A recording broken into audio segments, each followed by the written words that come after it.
relevons tout simplement que la problématique fait l'objet d'une adhésion au niveau mondial.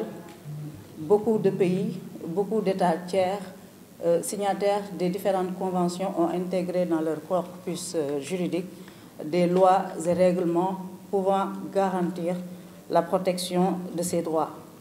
À la question de savoir si c'est une promesse encore non tenue ou une quête perpétuelle, on peut aussi s'interroger et faire le constat suivant. La situation reste préoccupante, notamment dans les pays en proie à des conflits. Les femmes sont parfois des victimes oubliées de ces conflits. Elles en portent les stigmates. Ces femmes qui doivent constituer la stabilité du socle familial, elles sont parfois les victimes non encore prises en compte. Et c'est pour cela qu'il urge aujourd'hui de s'interroger avec l'ensemble des experts qui vont nous accompagner aujourd'hui sur la nécessité de prendre en charge ces violences sexuelles liées au conflit. Et donc, je serai accompagnée par des experts en la matière.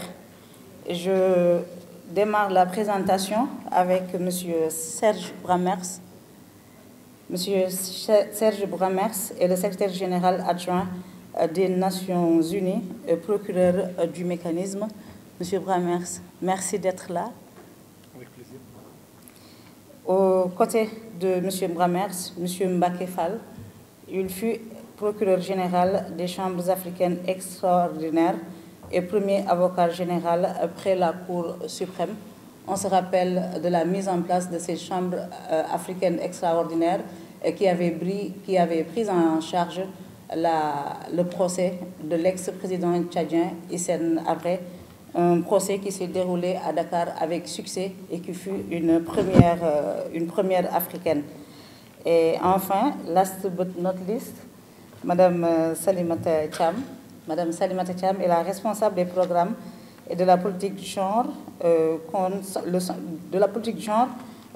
du Centre pour le développement du genre de la CEDEAO. Madame Cham, merci d'être là et merci de nous enrichir de votre expérience.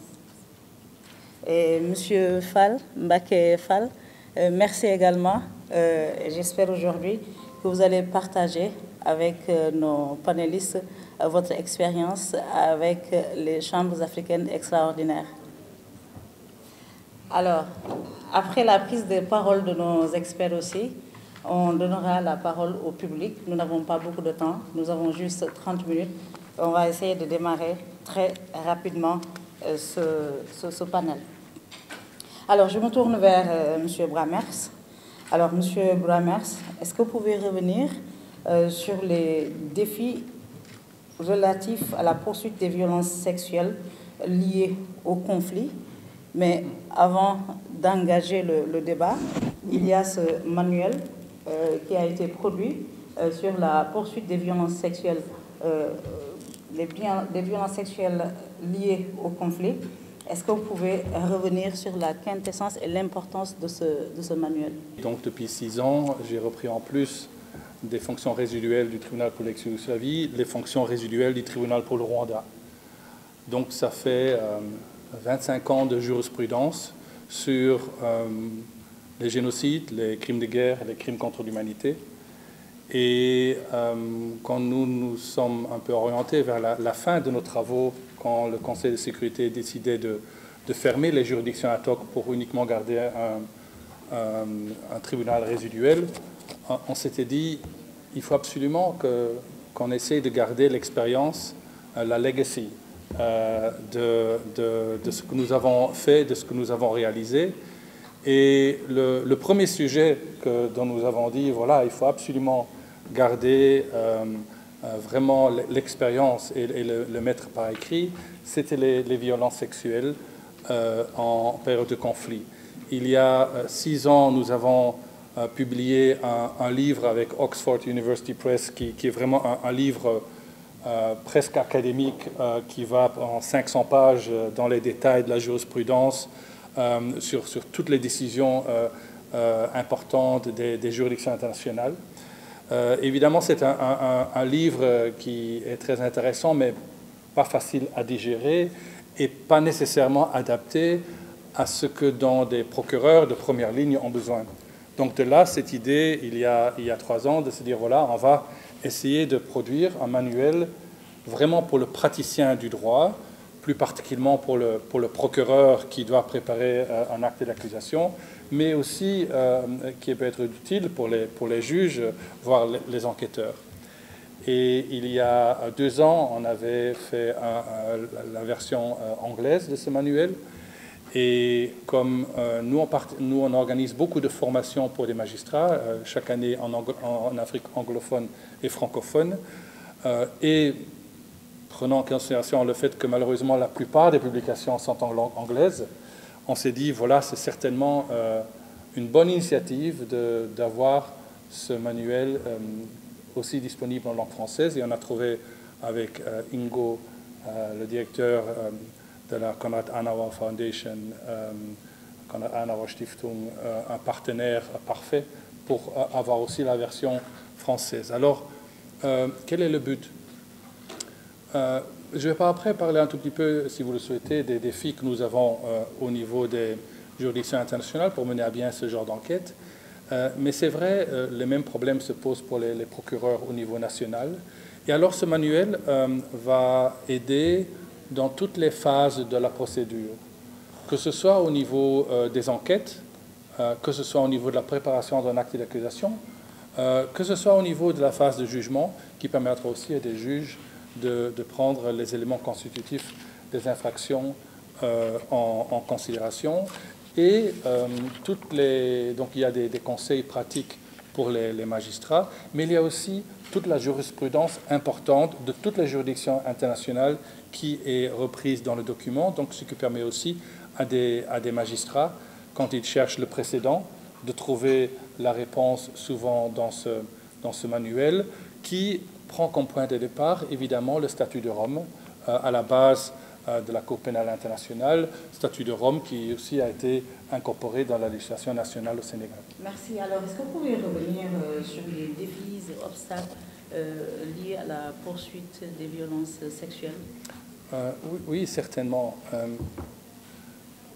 Pendant l'introduction, quand il y avait encore Monsieur le ministre présent, je parlais des chiffres, des nombres de viols en période de conflit. Je parlais entre 150 000 et 250 000 femmes violées pendant le génocide au Rwanda, presque 50 000 victimes conflits en ex-Yougoslavie, 50 000 Sierra Leone, 60 000 Libéria. Eh bien, tout ça, c'est des estimations parce qu'en fait, personne ne connaît le nombre exact parce que la majorité des violences sexuelles pendant les conflits ne sont pas rapportées et ne sont pas poursuivis. Et il y a toute une série de raisons pour cela. La première, je crois que c'est l'enquête proprement dite. Quand vous avez un conflit qui a lieu quelque part, et les premières enquêtes ont lieu surtout par les juridictions internationales, il y a des centaines, voire des milliers, voire des dizaines de milliers de crimes qui sont commis. Il y a le plus souvent un nombre très limité d'enquêteurs, et ils déterminent les priorités. Alors, quels sont les crimes les plus visibles quand vous regardez aujourd'hui la télévision et les conflits? C'est les tueries, c'est les destructions de bâtiments, et c'est ça qui, le plus souvent, est la priorité au niveau des enquêtes parce que c'est le plus visible. Donc là, pour adresser ce problème, il faut veiller à ce que les enquêteurs qui entrent en zone de conflit cherchent très activement pour les crimes. Nous avons aussi constaté que souvent les victimes d'agressions ou une famille ou des membres mâles ont été tués, leur propriété détruite, souvent les femmes survivantes hésitent à rapporter les crimes sexuels parce que le stigma qui va avec le fait d'être victime. Je le disais lors de l'interview il y a quelques minutes. Il n'y a pas très longtemps, j'étais à nouveau à Sarajevo et je parlais avec une collègue procureure avec laquelle on organisait aussi une formation sur base du manuel. Et elle me disait, oui, le mois dernier, il y a une dame, une soixantaine d'années, qui est venue me trouver pour porter plainte du viol qu'elle a subi en 1994. Et je disais à la collègue, donc, comment ça? Elle a rapporté un viol la semaine dernière, pour un viol qu'elle a subi il y a 29 ans.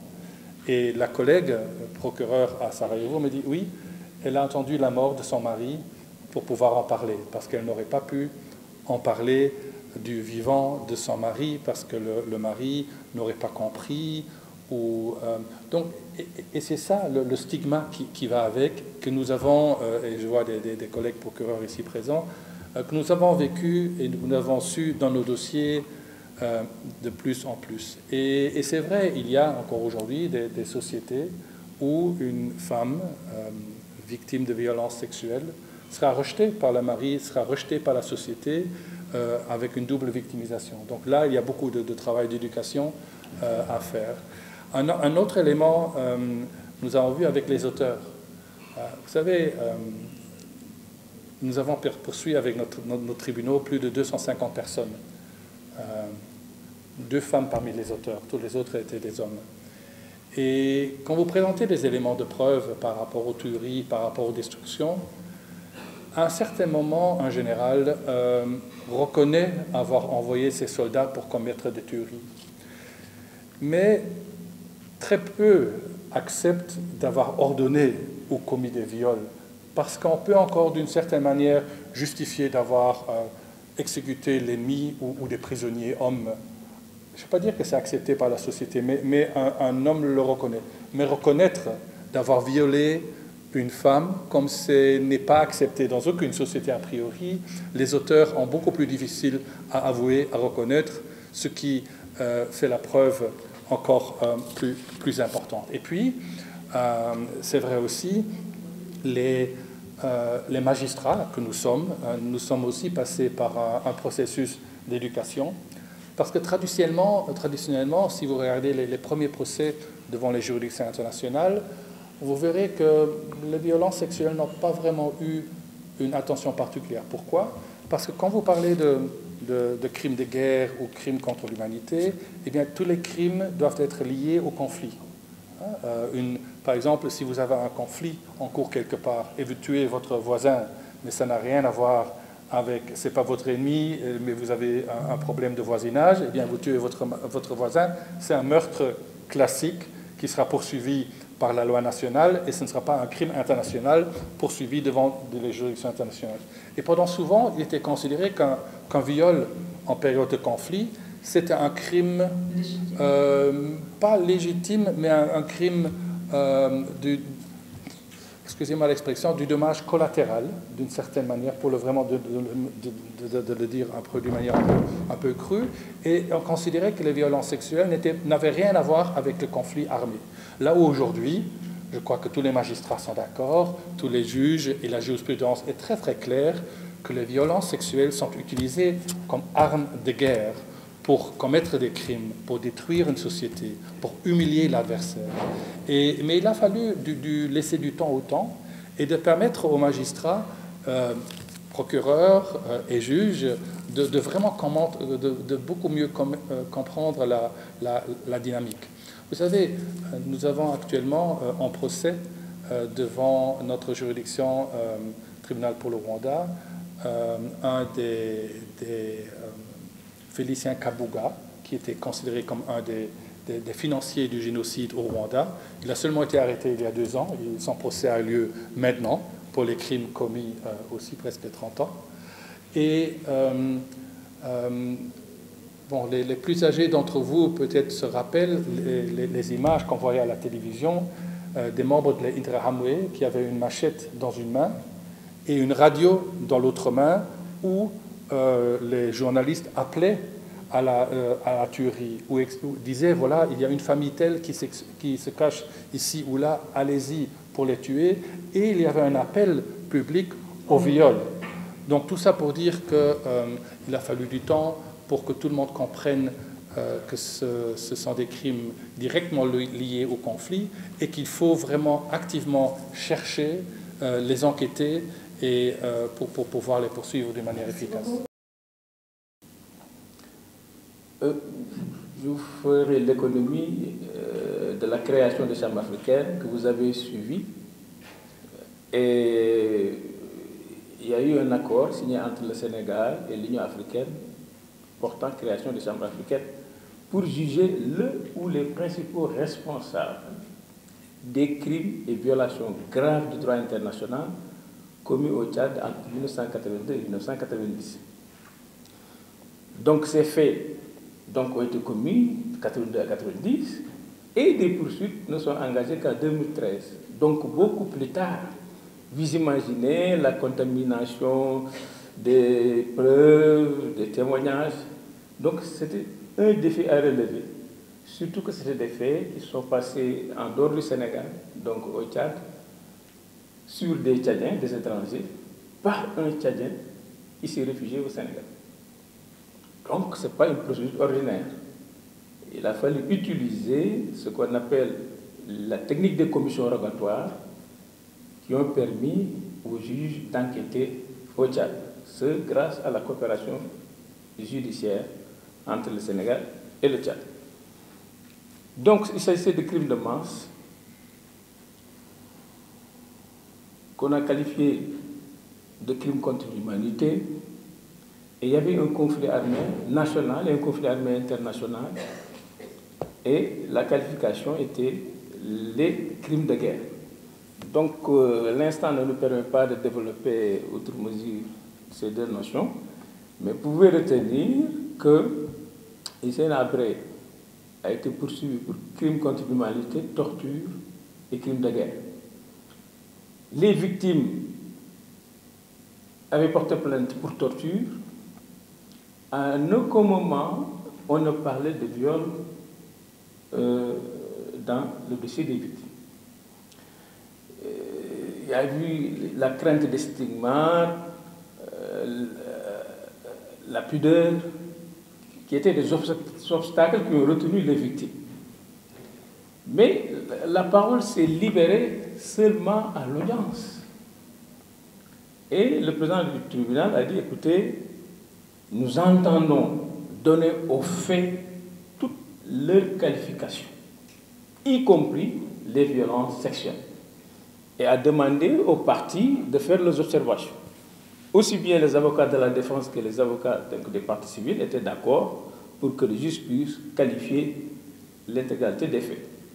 C'est ainsi que le juge a retenu le viol contre Hissène Habré, parce qu'il y avait une dame qui l'avait accusé, avec force de détail d'ailleurs, mais cette condamnation a été réformée en appel, puisque le juge a estimé que c'est la première fois qu'on soulève le viol, et ça peut entraîner quand même une entrave au droit de la défense des Sénats. Mais le juge a retenu donc la contribution de Hissène Habré à ce qu'on appelle l'entreprise criminelle commune. C'est-à-dire, il y a un ensemble d'agents qui agissent pour atteindre un but commun. Et ce but commun, c'est le fait de commettre des exactions et des infractions de façon répétée. Et le juge a estimé, parce qu'il y a trois sortes de DCC, comme l'entreprise criminelle commune, il y a le premier type qui consiste donc pour des personnes, des subordonnés qui travaillent dans l'atteinte d'un objectif commun qui consiste à causer des crimes contre l'humanité. Le deuxième type de SCC, d'entreprise criminelle commune, c'est ce qu'on retrouve dans les centres de détention. Un système de détention qui met en prison des opposants dans le but de les éliminer au fin de garder le pouvoir. C'est ce qui s'est passé avec Habré. Il a poursuivi pas mal de communautés, les Adjaraï, les Agawa, uniquement parce qu'il voulait préserver son pouvoir, estimant que toute personne était suspectée de vouloir s'opposer donc à son pouvoir.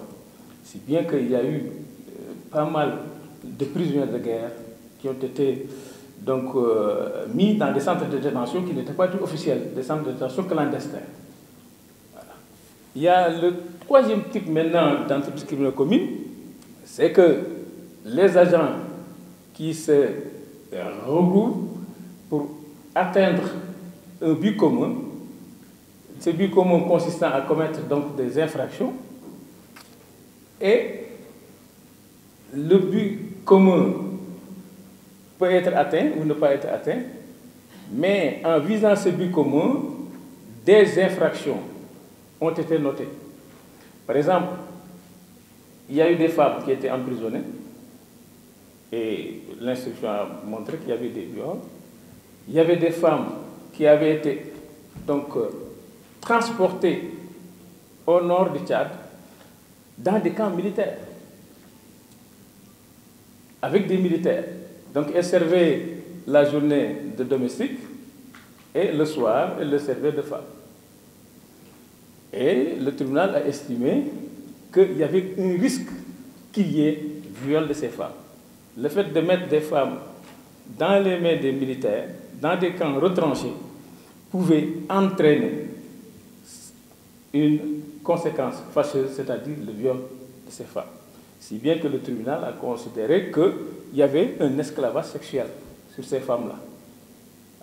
Donc, elles étaient comme des propriétés privées pour les militaires.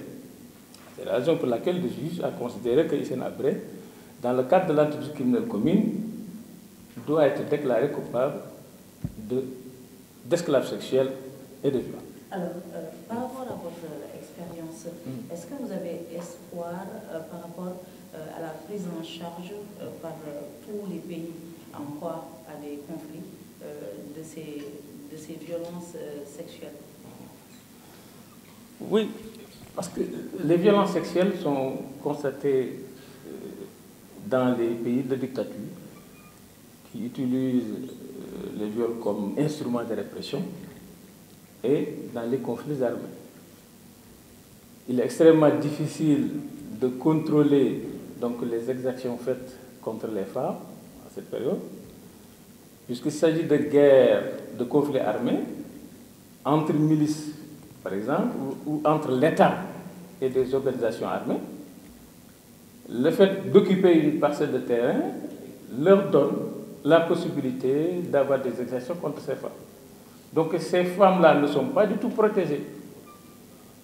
Il est extrêmement difficile d'assurer une protection. Et à chaque fois qu'il y a conflit, la première chose à faire, c'est de s'attaquer donc aux femmes et de commettre des viols. Et donc il y a du chemin à faire? Beaucoup de chemin à faire, parce que c'est des zones de conflit où l'environnement est hostile et un environnement coercitif où les femmes n'ont aucune protection possible. Merci beaucoup. Alors, mais il y a un travail important qui a été fait au niveau des TPI, des tribunaux pénals internationaux, du Rwanda et de l'ex-Yougoslavie. Il suffit de lire la jurisprudence très fournie de ces tribunaux pour savoir que la répression donc, des crimes sexuels a été donc, prise très au sérieux par ces juridictions.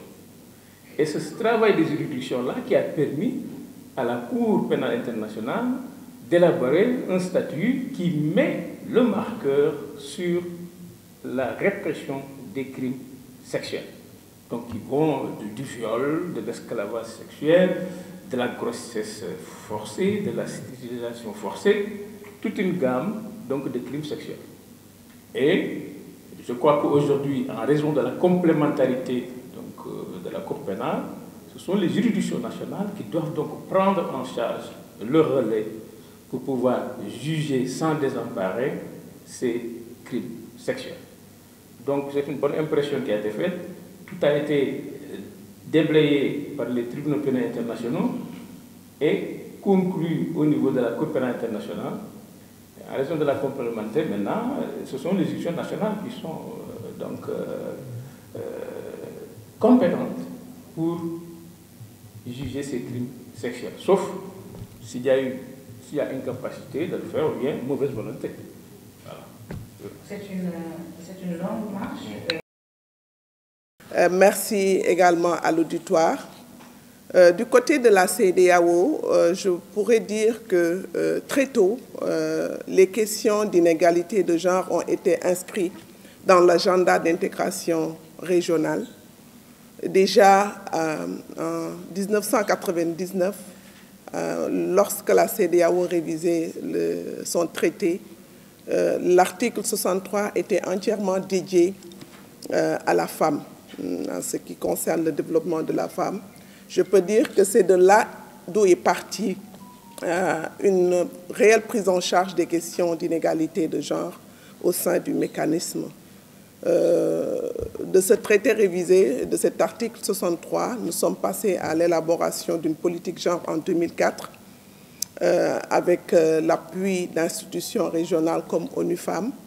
Et cette politique genre était le cadre de référence sur lequel on s'est appuyé pour mettre en place un mécanisme de gestion des questions de genre au niveau de la sous-région.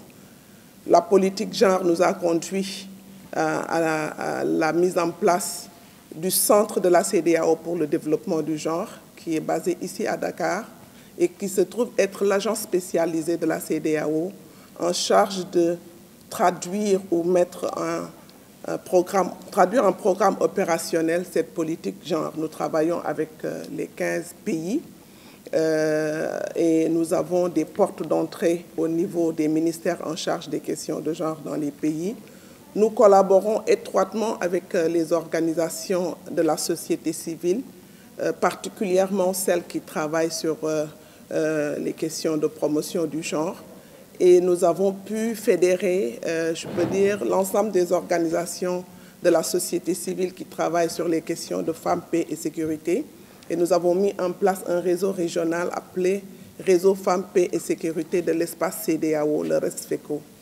Et avec ce réseau, on travaille sur l'élaboration de politiques genre, de plans d'action que nous mettons en œuvre en collaboration avec toutes les parties prenantes.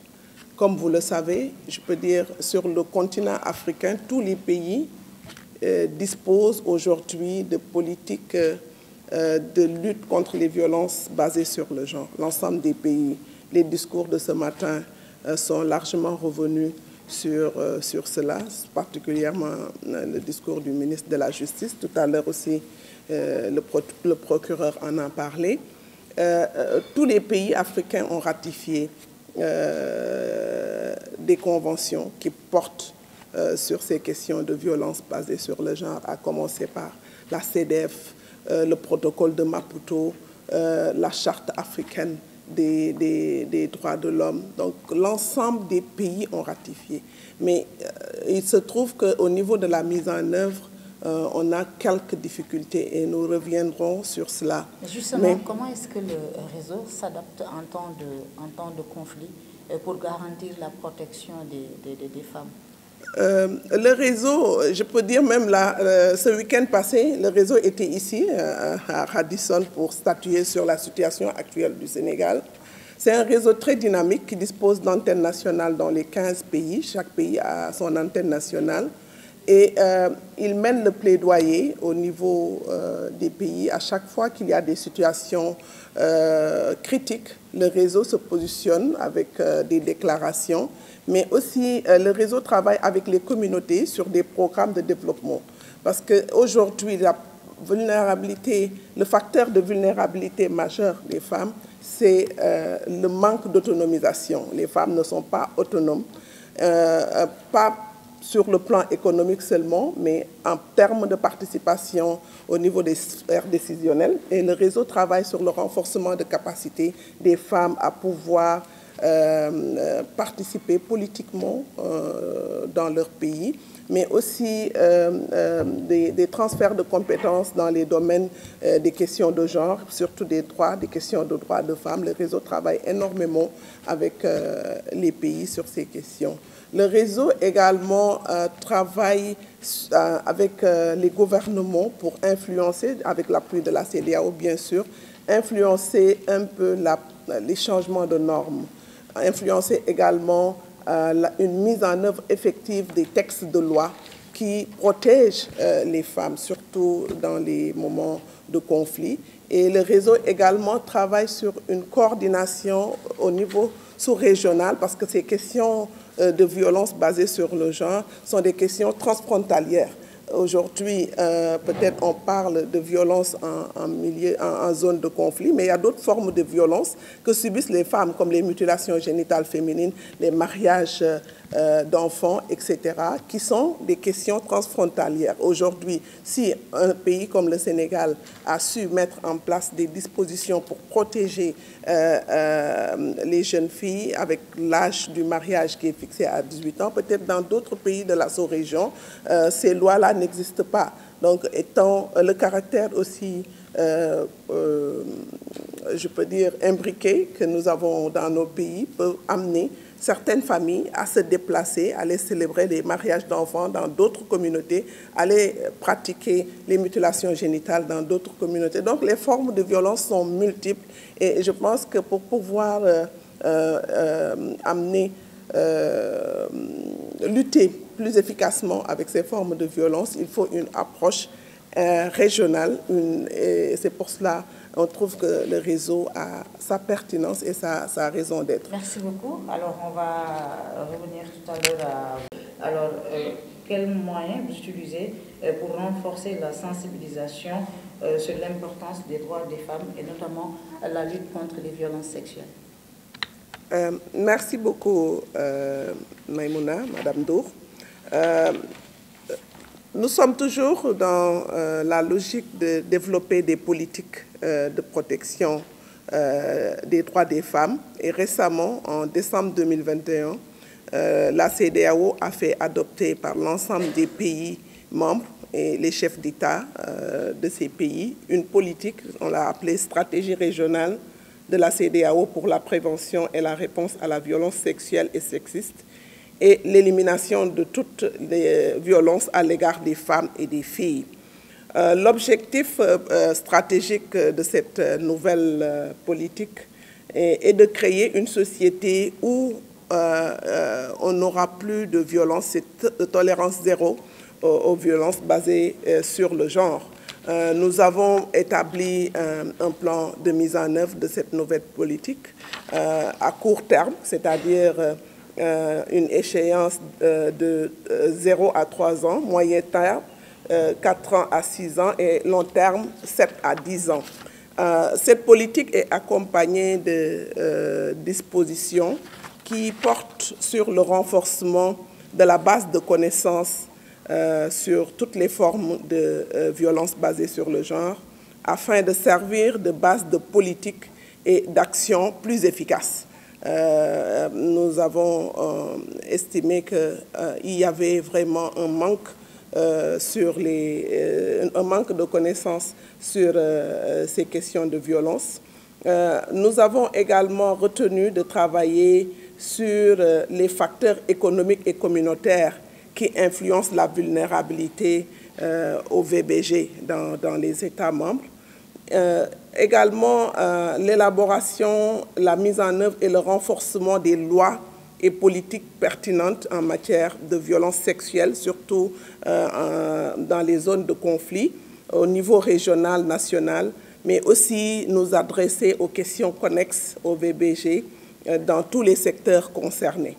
Et ce qui nous amène à considérer les soins, l'accès aux soins de prise en charge, les services de prise en charge. Ce matin, on a parlé surtout de la difficulté aux victimes d'aller vers la police, d'aller même vers les structures hospitalières. Donc, cette nouvelle politique est là pour travailler sur ces questions.